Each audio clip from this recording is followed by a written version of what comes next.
સર્વે હરિભક્તોને જય સ્વામિનારાયણ.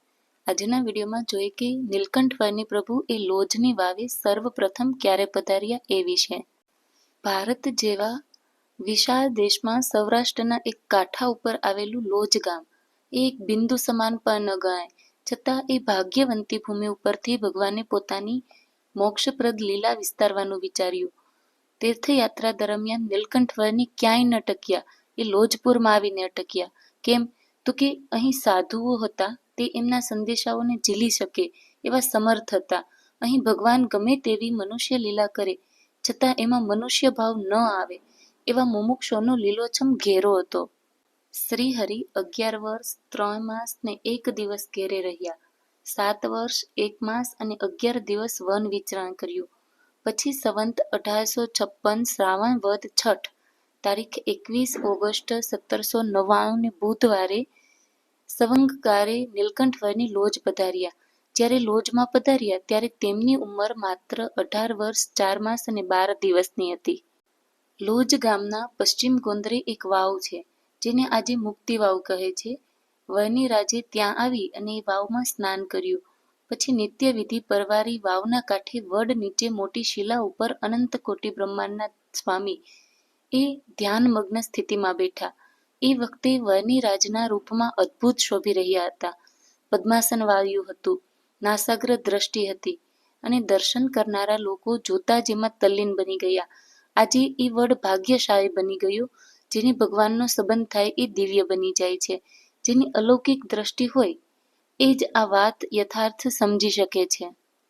શ્રીજી મહારાજના અવતરણ સમયે ધામધામના મુક્તો ધરા ઉપર આવ્યા હતા. એ વખતે એકાંતિકની અલૌકિક કચેરી જામી હતી, જેમાં અનેક સંતો ભક્તો દિવ્ય દ્રષ્ટિવાળા અને નિરાવરણ સ્થિતિવાળા હતા.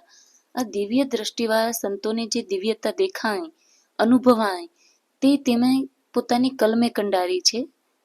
લોજ ગામની ભાગોળ અને વડલો હાલ પણ વિદ્યમાન છે.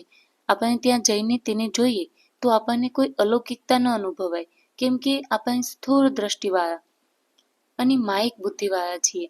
પરંતુ જેની વૃત્તિઓ પરમેશ્વરની કૃપાથી અલૌકિક થઈ હોય તેને જ અલૌકિકતાના અનુભવાય છે.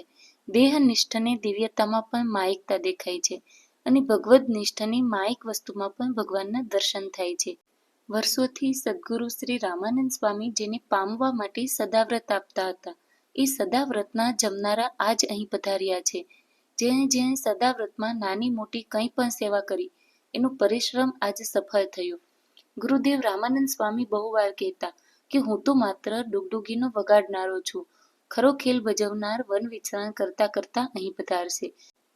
વર્ણી રાજ વડની છાયા નીચે અલૌકિક છટામાં બિરાજ્યા હતા. એના દર્શન કરવા આકાશમાં અસંખ્ય દેવો પધાર્યા. એ સર્વ દેવોએ વર્ણી રાજને પુષ્પનો વરસાદ કરીને વધાવ્યા. તમામ દેવો ધ્યાનમગ્ન સ્થિતિમાં બેઠેલા શ્રી હરિનું મુખ નિરખીને દર્શન કરવા લાગ્યા. ધામના મુક્તોએ પણ વડ નીચે શિલા ઉપર બેઠેલા વર્ણી રાજના દર્શન કર્યા અને અલૌકિક મૂર્તિને આત્મામાં ઉતારી. એ સમયે લોજપુરવાસી નર નારીઓ પણ નેણા ભરી નિરખી અને પુરુષોત્તમ નારાયણના દર્શન કરવા લાગ્યા. જય સ્વામિનારાયણ.